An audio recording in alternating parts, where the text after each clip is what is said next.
5 best stock दोस्तों आज मैं आपको बताने वाला हूँ। ऐसे 5 अच्छे स्टॉक्स जो आप लॉन्ग टर्म के लिए रख सकते हैं, अगर जिनका विज़न बहुत एक अच्छे लॉन्ग टर्म के लिए है। तो आज हम उन्हीं लॉन्ग टर्म के लिए, उन्हीं लोगों के लिए 5 मैं आपको ऐसे स्टॉक्स बताने वाला हूँ जो कि लॉन्ग टर्म के लिए बहुत अच्छे हैं। और ये स्टॉक अगर आपने रख लिए लॉन्ग टर्म तक, तो भाई बहुत अच्छा वेल्थ बना सकते हो। और ये वीडियो जो है बस एजुकेशन पर्पज़ के लिए है, इसमें कोई टिप्स नहीं है, कोई कुछ नहीं, बस मैं एजुकेशन पर्पज़ के लिए आता हूँ। तो ये जो 5 स्टॉक है मैं आपको बताने वाला हूँ कि ऐसे कौन से 5 स्टॉक है जो लॉन्ग टर्म की वेल्थ के लिए अच्छे बन रख सकते हैं।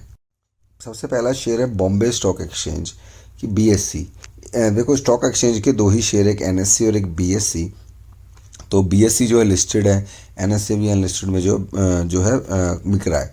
अगर हम BSC की बात करें तो BSC की जो मार्केट कैप है वो 1 लाख करोड़ का मार्केट कैप है। अगर पी देखें तो इसका पी जनरली बहुत ज़्यादा पी है। हाई 3,000 है और लो उसका 884। देखो, स्टॉक इसमें जो बॉम्बे स्टॉक एक्सचेंज है ये एक डिपॉजिटरी का उसका एक्सचेंज का स्टॉक है। और एक्सचेंज के जो स्टॉक्स हैं भैया, जब तक स्टॉक मार्केट है तब तक एक्सचेंज रहेगी, स्टॉक यहीं से ही ट्रेड होने हैं। तो ये वाला स्टॉक जो है लॉन्ग टर्म के लिए और रिटायरमेंट के लिए बहुत अच्छा स्टॉक है। और आप इसे कोई भी इसे ले, बहुत अच्छा स्टॉक्स है। ठीक है, इसे हमें अपनी वेल्थ के अंदर अपने पोर्टफोलियो में ज़रूर ऐड करना चाहिए। ये वाला स्टॉक तो ज़रूर ऐड होना चाहिए, क्योंकि ये स्टॉक जो है भाई एक्सचेंज का है। और एक्सचेंज दो ही हैं, जो क्या कहते हैं आपका, NSE और BSC। अब अगले, अगर मैं अगले उसकी स्टॉक्स की बात करूँ तो अगला स्टॉक है इंडिया में ना दो ही डिपॉजिटरी, एक सेंट्रल डिपॉजिटरी CDSL और एक है NSDL। अब देखो, CDSL और NSDL दो ही डिपॉजिटरी हैं, यानी कि जब भी कोई व्यक्ति स्टॉक को खरीदता है उसकी डिपॉजिटरी दो ही है। या तो CDSL में जब वो डीमेट अकाउंट ओपन करवाएगा, या तो CDSL में जाएगा, या वो NSDL में जाएगा। तो दोनों में से वो कहीं जाएगा। लेकिन अभी हम बात कर रहे हैं CDSL की। CDSL का जो मार्केट कैप है वो 33,000 करोड़ का मार्केट कैप है। और ROE भी इसका 42 का है, फेस वैल्यू उसकी 10 की है। तो इस स्टॉक की खास बात यह है कि भैया ये वाले जो स्टॉक्स हैं, जिस मैंने पहले BSC बताया, अब मैं CDSL बता रहा हूँ। CDSL स्टॉक एक डिपॉजिटरी का स्टॉक है। और जब भी हम स्टॉक मार्केट में ट्रेड कर रहे हैं, डिपॉजिटरी हमेशा रहती है। और ये जो पहले से ही लिस्टेड हो चुका था। NSE अभी अभी लेटेस्ट आया है, वो लिस्टेड हुआ है। ये स्टॉक भी बहुत अच्छा है। आपको ये भी स्टॉक जो है अपने पोर्टफोलियो में ऐड करके रखना चाहिए फॉर द लॉन्ग टर्म। तो गाइस, अगला जो स्टॉक है वो भी NSDL है, यानी कि वो भी डिपॉजिटरी का स्टॉक है। और ये है 24,000 करोड़ की कंपनी।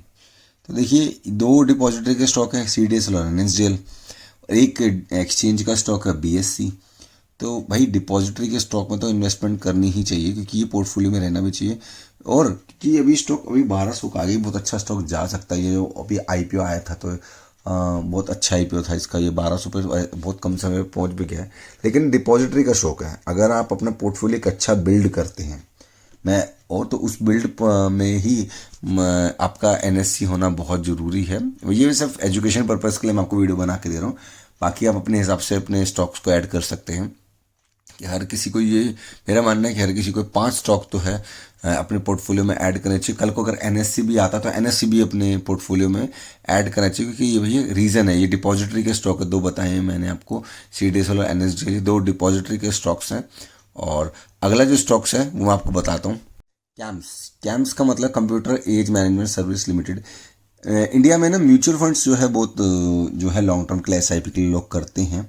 और जो लोग रिस्क कैलकुलेटिव रखते हैं, जो लोग कहते हैं कि यार हम अपना बस पैसा लगाएं मार्केट का, तो उनके लिए SIP बहुत अच्छी है। अब इंडिया में ना कैम्स और KFinTech दो एक ऐसे स्टॉक्स हैं जो म्यूचुअल फंड को अच्छे से हैंडल करते हैं। ठीक है, इसमें सबसे पहले आता है कैम्स। और कैम्स अगर देखा जाए तो 18,000 करोड़ की कंपनी है ये भी, और PE इसका 42 का है। लेकिन इसको ऐड करने का सिर्फ एक ही पर्पस है, क्योंकि इसके पास म्यूचुअल फंड की डिस्टलाइज बहुत है। कुछ म्यूचुअल फंड की जो AMCs है इसके पास रजिस्टर्ड है, कुछ म्यूचुअल फंड की जो एजेंसी है वो KFinTech के पास रजिस्टर्ड है। तो म्यूचुअल फंड का भी इन पे काम बहुत सारा है।